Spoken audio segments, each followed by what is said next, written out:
In today's video, I'm going to teach you how to update Figma desktop app.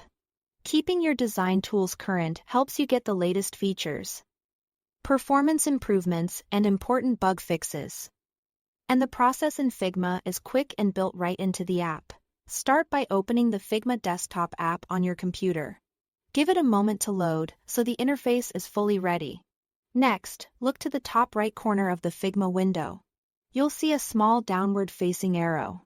Click that arrow to open the main menu.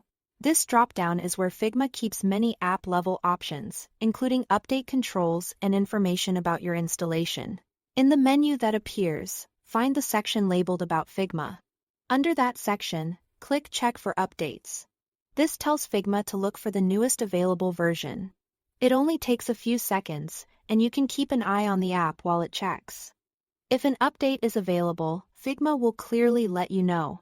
You'll see a blue banner across the app, or a notification right inside the interface. That banner means here is a newer version ready to install. When you see the prompt, click Update or Restart. Before you do, it's a good idea to save any open files so you don't lose work in progress. Figma is designed to preserve your work. But saving first keeps everything tidy and ensures a smooth transition. After you click Update or Restart, Figma will close itself. Install the update and then reopen automatically. This part may take a minute or two depending on your system and connection, so let it run without interrupting it. When Figma comes back up, you'll land right back in the app, and your recent files will be available as usual. That's your confirmation you are now on the latest version.